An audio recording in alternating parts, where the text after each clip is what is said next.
All right, I'm gonna take you along with me on a cold plunge. I hope you can hear me through the case of this phone. It's a waterproof case because you are gonna come in the pool with me. I wanna show you what it is that I do getting in, what my breath looks like when I get in the water. That is that initial shock effect when you get into the water, and there can be some breath that really helps with that. There can be some different things that I do that help with the different intensities. So let's go head out to the pool. It is 49 degrees out right now, and the pool is somewhere between 50 and 55 degrees in here. All right.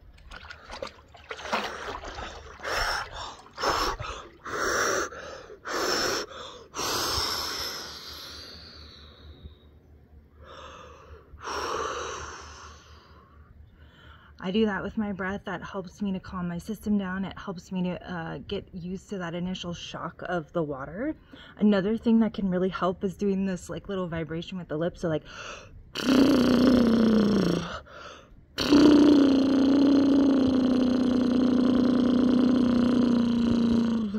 it gives the body something to focus on. It's actually something that I believe that they tell you to do in labor as well. So it's when you're in that shock, in that pain, you're in that moment of that intensity. It's something that can help you move through it. So it's just finding your center here. You never want to do breath work in the water, like Wim Hof style breathing or anything like that. You never want to do that in the water. That can be dangerous. You can pass out. But what you can do is focus on your breath. So just allowing that air to come into the body and release out. Another trick that we did when I was doing cold plunging in Tahoe was actually looking around the landscape. So we would actually spin and we'd look at all the treetops along the mountain, and we just do like a full circle and go around the lake and just look at the treetops or everything. I do it very slowly so that it would take about 2 minutes. That's how long we were in the water for. It really helps to like bring some focus onto that for you. Something you can do is counting. Usually, like once you find yourself settling your breath through those first 45 seconds, like that's almost a minute right there. And then it's like just being in it, just allowing yourself to feel what it is that you are experiencing. And you can set a timer for 2 minutes if that's something that you would like to do. I usually do 2 minutes. Sometimes I do 3 minutes. Sometimes I do 4 minutes. But 2 minutes really gives you like the full effect. Your endorphins are going to go like crazy afterwards. Your heightened attention span and focus is going to be there. That comes with that intentional shock that you're putting the body in. So we get to control ourselves here. We are allowing our chemistry to change in this moment. We are putting ourselves in this situation, taking our power back. So I think I've been in here for around 2 minutes now. I'm gonna get out.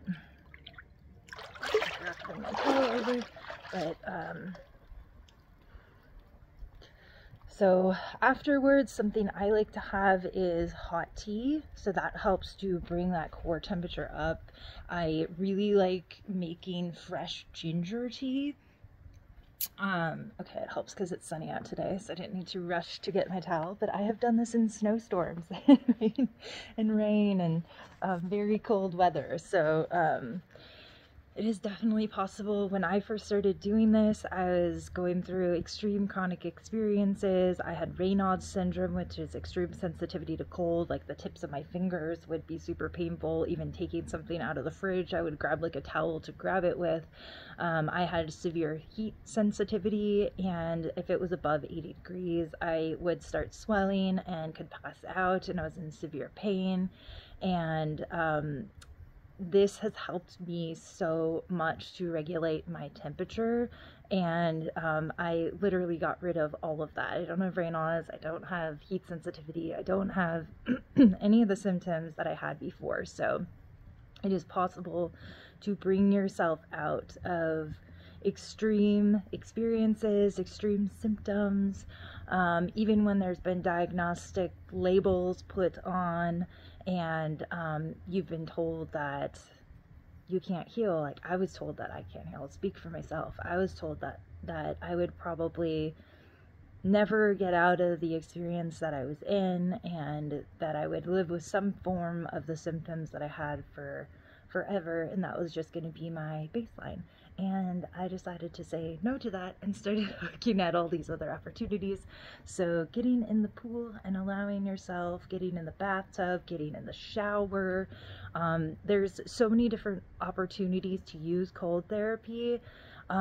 And just find what works for you. Getting in the cold shower for 15 to 45 seconds. And, you know, I personally actually don't like the shower because the movement of the water actually makes it harder for me. I like the stillness, the grounding with like a body of water. So getting in a bathtub, or getting in a lake, or getting in a river, or getting in a pool is something that I prefer, or getting in a cold plunge tank or tub or whatever it is. There's so many options out there, but the easiest one is, even with a shower, you can do cold therapy. So when I've needed to use cold therapy, when I was doing it daily and I didn't have a body of water, I'd get in the shower. That was what I did. And it's okay to use whatever method works for you now. You can even play around with putting your hands in ice water, or your face in ice water, or your feet in ice water.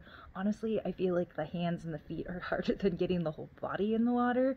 But I do like putting my face in the ice water sometimes, and just allowing that to like kind of shock me out of something, and it feels really refreshing too. So there's some things that I do. Also, not getting right into a really hot thing like a sauna or a hot tub, or a room that's really hot. Like, if you've been in the cold water for a significant amount of time, especially if your body is not conditioned to it, like let's say you tried 5 minutes, you can go into like what's called aftershock. And this isn't to scare you, trust me. Like, you're starting out, you're doing 45 seconds to 2 minutes, like you're gonna be fine. But if you're in it for longer than that, and then getting into the hot, what happens is the extremities the capillaries start to shut off in the extremities, and the blood is pushed to the core to keep your core temperature up. So this is why you would get frostbite in the cold.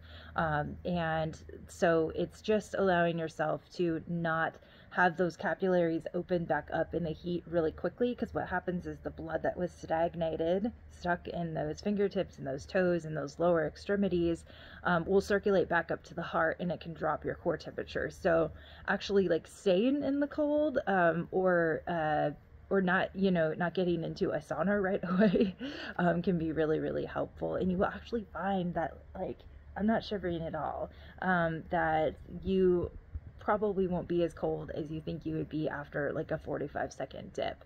Do what you need to do for you. Stay comfortable. Have your tea ready to keep that core temperature up after you get in out of the water. Get dry, get warm in whatever way that is. And those are just some little things, little tips and tricks that I have found that help. Alright, well, I hope that you have a wonderful day, a happy cold plunging, and I will see you in the next video. Bye!